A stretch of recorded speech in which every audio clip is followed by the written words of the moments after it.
नमस्कार दोस्तों, स्वागत है आपका एमसीक्यू आईक्यू में। मैं आपको चैप्टर वाइज क्वेश्चन करा रहा हूँ एसएससी एग्जाम के। जो भी प्रीवियस ईयर क्वेश्चन आ चुके हैं एसएससी में, वो क्वेश्चन पढ़ा रहा हूँ आपको 2019 से लेकर 2023 तक, क्योंकि 2024 का कैलेंडर आ चुका है और एसएससी के एग्जाम में वही क्वेश्चन रिपीट होते हैं, जनरल अवेयरनेस और जनरल साइंस के, जो क्वेश्चन प्रीवियस ईयर एग्जाम में आ चुके हैं। तो चलिए शुरू करते हैं। ये 27 पार्ट है। इससे पहले वाले लेक्चर नहीं देखे तो जरूर देखिए, प्ले लिस्ट में जाके आप वो भी देख सकते हैं। आज का फर्स्ट क्वेश्चन है, which India movement was started to look into the problem of indigo planter in the year 1917। नील की खेती करने वालों की समस्याओं के निवारण के लिए वर्ष 1917 में कौन सा भारतीय आंदोलन शुरू किया गया था? देखिए, इंडिगो प्लांटर के लिए 1917 में महात्मा गांधी जी ने एक सत्याग्रह स्टार्ट किया था, वो था चंपारण सत्याग्रह।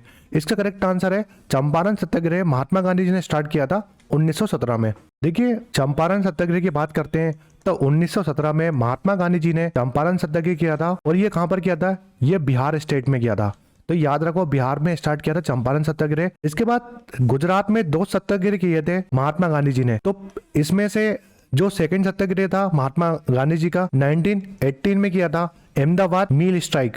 और जो तीसरा सत्याग्रह था महात्मा गांधी जी का, वो भी 1918 में किया था। तो पहला सत्याग्रह याद रखिए इंडिया में जो किया था चंपारण सत्याग्रह बिहार में, दूसरा सत्याग्रह किया था गुजरात में अहमदाबाद स्ट्राइक, और तीसरा जो सत्याग्रह किया था वो खेड़ा सत्याग्रह किया था। देखिए, जो चंपारण सत्याग्रह था वो इंडिगो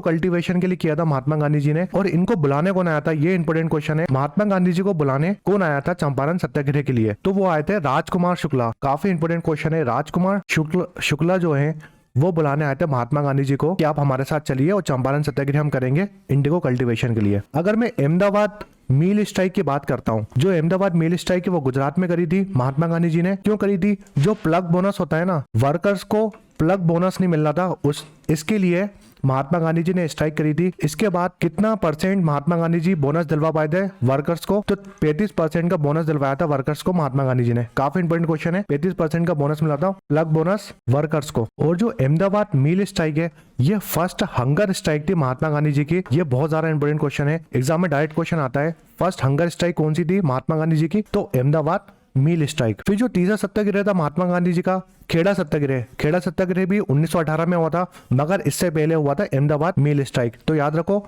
सबसे पहले आता है चंपारण सत्याग्रह, फिर आता है अहमदाबाद मिल स्ट्राइक, फिर आता है खेड़ा सत्याग्रह। तो आप याद रखो केक से नाम से, महात्मा गांधी ने केक खाया, उसके बाद उन्होंने सत्याग्रह करे। तो चंपारण सत्याग्रह, अहमदाबाद मिल स्ट्राइक और खेड़ा सत्याग्रह। तो ऐसे याद रखोगे आप, महात्मा गांधी जी ने केक खाया, उसके बाद सत्याग्रह करे। तो ये डायरेक्ट क्रोनोलॉजिकल ऑर्डर में आ जाते हैं सत्याग्रह महात्मा गांधी जी के। तो जो खेड़ा सत्याग्रह था वो 1918 में किया था महात्मा गांधी जी ने। ये इसलिए किया था, जो क्रॉप्स थी उसमें ब्रिटिश टैक्स मांग रहे थे, तो हमें टैक्स नहीं देना था, इसलिए हमने ये सत्याग्रह किया था। तो क्रॉप में टैक्स ना देने के लिए ये सत्याग्रह किया था महात्मा गांधी जी ने। देखिए, महात्मा गांधी जी की बात करता हूँ, कुछ इंपोर्टेंट पॉइंट बताता हूँ महात्मा गांधी जी के ऊपर। तो महात्मा गांधी जी की बात करते हैं तो 1889 से लेकर 91 तक ये गए थे इंग्लैंड। महात्मा गांधी जी इंग्लैंड क्यों गए थे? क्योंकि लॉ की पढ़ाई करने गए थे। महात्मा गांधी जी लॉ करा था इंग्लैंड से, तो लॉ की पढ़ाई करने गए थे इंग्लैंड महात्मा गांधी जी 1889 में, और 91 तक इन्होंने लॉ की पढ़ाई करी, लॉ पूरा कंप्लीट करा। इसके बाद 1892 में ये साउथ अफ्रीका गए। साउथ अफ्रीका क्यों गए थे? क्योंकि इन्होंने लॉ अपना खत्म कर लिया था, लॉ की पढ़ाई पूरी कर ली थी। और साउथ अफ्रीका में एक मर्चेंट थे, व्यापारी थे, जिनका नाम था दादा अब्दुल्ला का केस था। इन्होंने महात्मा गांधी जी को बुलाया था साउथ अफ्रीका। तो दादा अब्दुल्ला जी का केस लड़ने के लिए महात्मा गांधी जी गए थे साउथ अफ्रीका 1892 में। और इनके ऊपर कौन सा केस लगा था? तो डिस्क्रिमिनेशन का केस था ना, जिसको हम भेदभाव बोलते हैं, उसका केस लगा था दादा अब्दुल्ला के ऊपर, जिसका केस लड़ने गए थे महात्मा गांधी जी साउथ अफ्रीका। 1894 में साउथ अफ्रीका में एक ऑर्गेनाइजेशन स्टार्ट करी थी महात्मा गांधी जी ने, जिसको बोलते हैं नटल नेशनल कांग्रेस। जो नटल नेशनल कांग्रेस है वो महात्मा गांधी जी ने साउथ अफ्रीका में स्टार्ट करी थी। ये भी क्वेश्चन इंपॉर्टेंट है। फिर 1904 में पिनॉक्स आश्रम बनवाया साउथ अफ्रीका में, और 1910 में टोलस्टॉय फार्म बनवाया था साउथ अफ्रीका में महात्मा गांधी जी ने। और एक और क्वेश्चन ये आता है कि महात्मा गांधी जी इंडिया वापस कब आ गए थे? तो 1915। डेट याद रखिए, जनवरी थी, 9 जनवरी 1915 में महात्मा गांधी जी साउथ अफ्रीका से कहाँ गए थे? इंडिया आ गए थे। ये क्वेश्चन बहुत इंपॉर्टेंट है कि महात्मा गांधी जी इंडिया कब आए थे?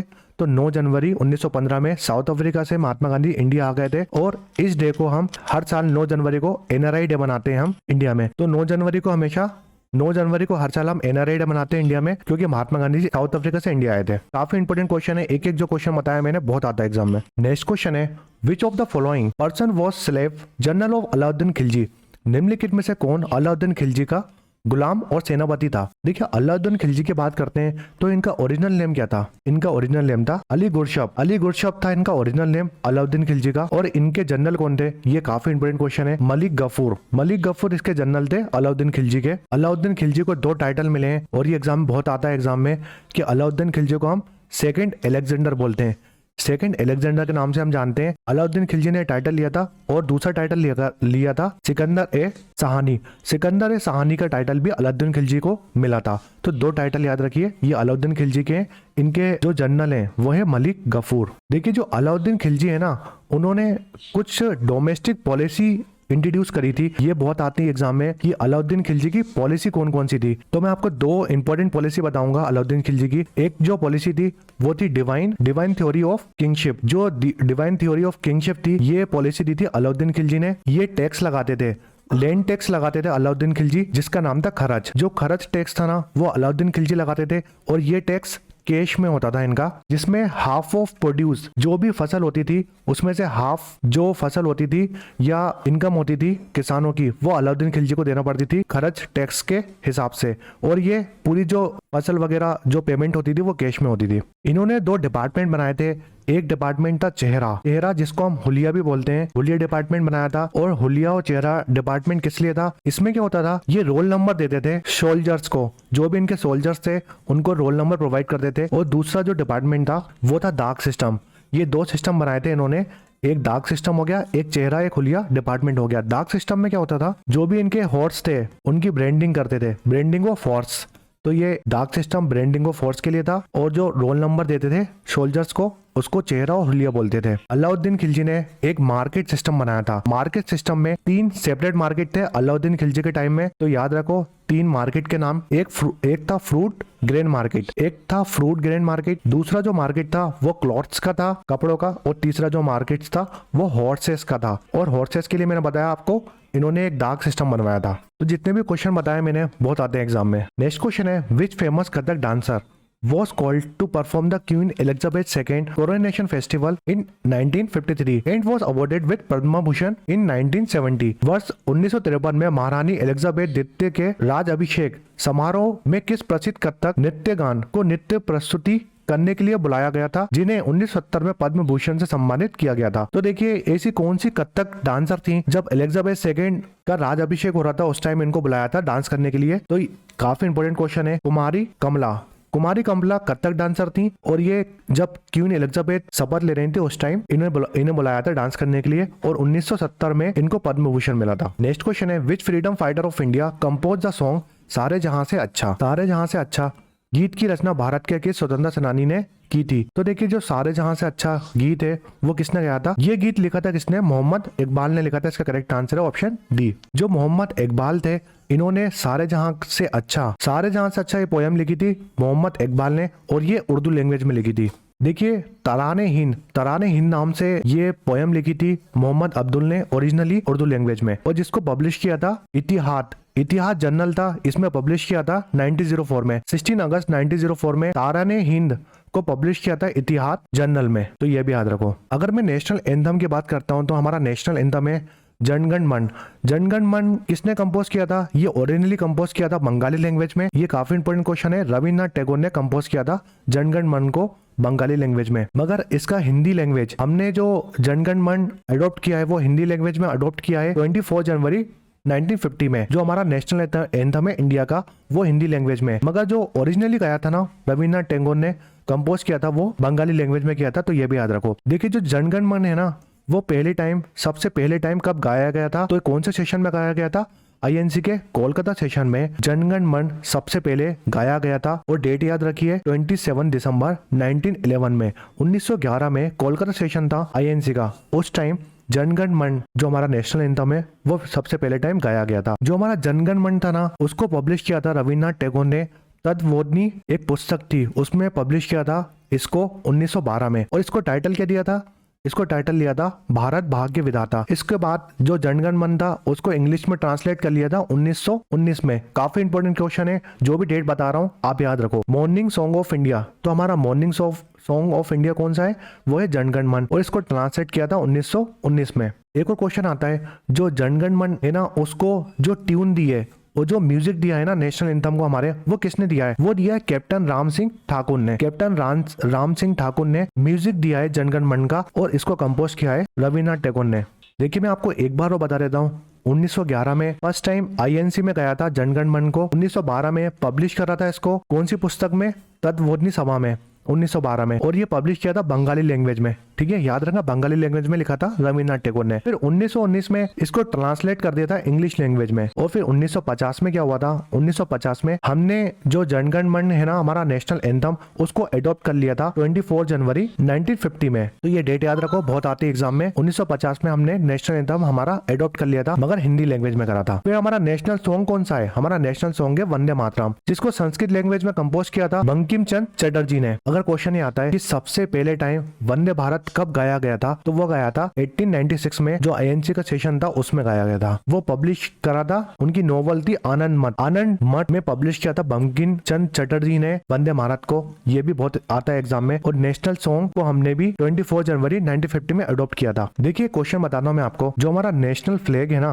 नेशनल फ्लैग को हमने अडॉप्ट कब किया था, ये क्वेश्चन याद रखो। नेशनल फ्लैग को हमने अडॉप्ट किया था 22 जुलाई 1947 में। एक क्वेश्चन तो ये हो गया। दूसरा क्वेश्चन ये आता है, जो हमारा नेशनल सॉन्ग है ना, नेशनल सॉन्ग, और जो हमारा नेशनल एंथम है उसको अडॉप्ट कब किया था हमने, तो उसको हमने 24 जनवरी 1950 में अडॉप्ट किया था। तो ये दोनों डेट में आप बिल्कुल कंफ्यूज मत होना, क्योंकि एग्जाम में बहुत आती हैं दोनों डेट। नेक्स्ट क्वेश्चन है, Pulakeshin second was the rule of which dynasty, Pulakeshin द्वितीय किस राजवंश के शासक थे। तो जो पुलकेशिन सेकंड है ना, वो चालुक्य वंश के शासक थे। एक क्वेश्चन ये आता है, जो पुलकेशिन सेकंड है ना, उनने 1618 एडी में 1618 एडी में हर्षवर्धन को हराया था। और ये बहुत इंपॉर्टेंट क्वेश्चन है। हर्षवर्धन को एक लौते राजा थे पुलकेशिन सेकंड, और ये साउथ इंडिया के राजा थे, और हर्षवर्धन नॉर्थ इंडिया के राजा थे। तो नॉर्थ इंडिया के राजा थे हर्षवर्धन, उनको हराया था पुलकेशिन सेकंड ने। और ये बहुत इंपॉर्टेंट क्वेश्चन है, 1618 एडी में। और कौन सी रिवर के किनारे हराया था, ये भी याद रखो, नर्मदा रिवर के पास। नर्मदा रिवर के पास ये लड़ाई हुई थी, जिसमें हर्षवर्धन हार गए थे। मगर एक क्वेश्चन ये आता है, जो पुलकेशिन सेकंड है ना, उनको किसने हराया था, पुलकेशिन सेकंड को हराया था किसने, नरसिम्हा वर्मन फर्स्ट ने हराया था पुलकेशिन फर्स्ट को। तो देखिए कंफ्यूज मत होना, जो पुलकेशिन सेकंड थे उन्होंने हराया था किसको, हर्षवर्धन को। ठीक है, मगर जो पुलकेशिन सेकंड थे ना, उनको भी हरा दिया था किसने, नरसिम्हा फर्स्ट ने। तो नरसिम्हा फर्स्ट जीत गए थे पुलकेशिन से। नेक्स्ट क्वेश्चन है, Who was defeated by the Babur at the Battle of Khanwa in 1527? 1527 में खानवा के युद्ध में बाबर ने किसे हराया था। तो देखिए ये बैटल बहुत बार बता चुका हूँ मैं आपको। बैटल ऑफ खानवा 1527 में हुई थी बाबर और राणा सांगा के बीच में। इसका correct answer option C. Next question है, in 1929 Indian National Congress demanded complete independent under the presidentship of. 1929 में भारतीय नेशनल कांग्रेस ने देश की अध्यक्षता के पूर्ण स्वतंत्रता की मांग की थी। तो देखिए इंडियन नेशनल कांग्रेस का सेशन चल रहा था 1929 वाला। इसमें इंडियन नेशनल कांग्रेस क्या चाहती थी, हमें कंप्लीट इंडिपेंडेंस चाहिए। तो इस टाइम प्रेसिडेंट कौन थे इंडियन नेशनल कांग्रेस के, तो वो थे जवाहरलाल नेहरू। करेक्ट आंसर है option B. 1929 National Congress session था लाहौर में। ये भी याद रखो, जो 1929 वाला कांग्रेस सेक्शन था इंडियन नेशनल कांग्रेस का, वो लाहौर में हुआ था, जिसके प्रेसिडेंट थे जवाहरलाल नेहरू। जवाहरलाल नेहरू ने बोला था हमें पूर्ण स्वराज चाहिए, कंप्लीट इंडिपेंडेंस चाहिए। और इन्होंने एक इंडिपेंडेंस के लिए एक मूवमेंट लॉन्च करी थी, सिविल डिसओबीडियंस मूवमेंट भी लॉन्च करी थी। हमें कंप्लीट इंडिपेंडेंस चाहिए, इसलिए ये लॉन्च करी थी। कांग्रेस ने 26 जनवरी को टोटल इंडिपेंडेंस और पूर्ण स्वराज डे बनाया था। तो ये डेट याद रखो आप, 26 जनवरी। नेक्स्ट क्वेश्चन है, which of the following dynasty ruled over Delhi just after Syed dynasty.